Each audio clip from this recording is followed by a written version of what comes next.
Impact of jet on a curved plate.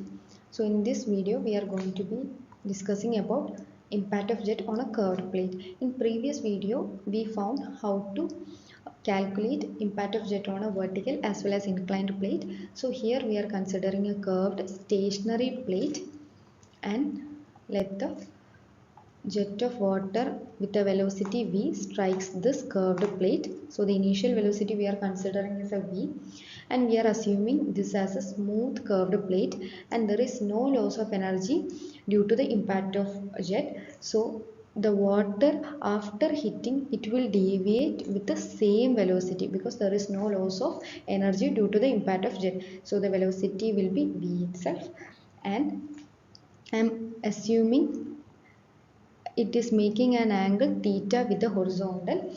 So this component will be v cos theta, and this component will be v sin theta. That means if a velocity component in a plane and it is making an angle theta with the horizontal, its horizontal component will be, in terms of v we can write as v cos theta, and its vertical component will be v sin theta.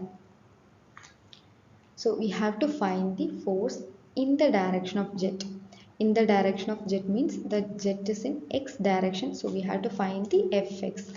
So in order to find the fx, we all know that the force equation rho a v, initial velocity minus final velocity. The derivation of this equation I have put in the first video itself. So I'm directly writing the equation, and rho av, initial velocity minus final velocity. So initial velocity I have found that I have assumed that as v.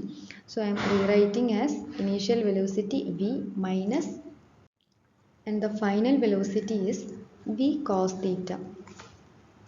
V cos theta, because we have to consider the velocity in the x direction.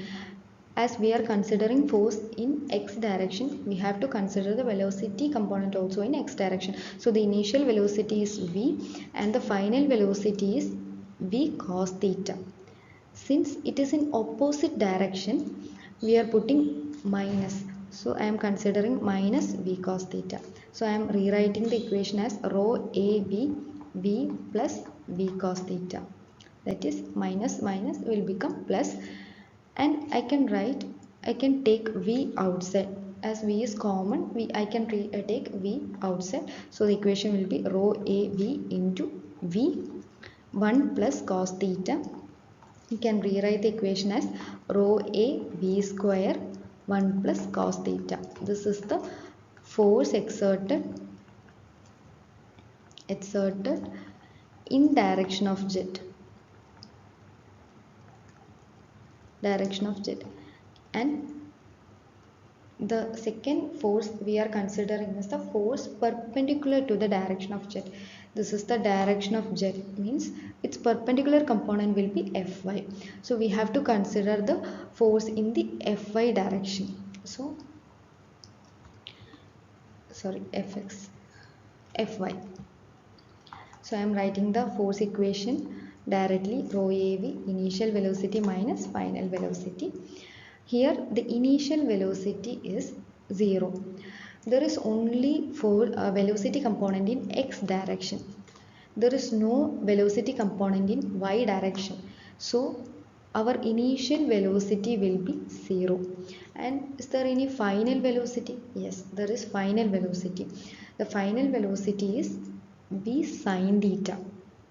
So I can rewrite the equation as rho a v into 0 minus final velocity is v sin theta. That is, v sin theta is the velocity component in y direction. So here it is v sin theta. I am substituting vf as v sin theta, and I can rewrite the equation as rho a v into v sin theta, and I am taking the negative sign outside. So again I can rewrite as minus rho a v square sin theta. This is the force exerted perpendicular to the direction of jet.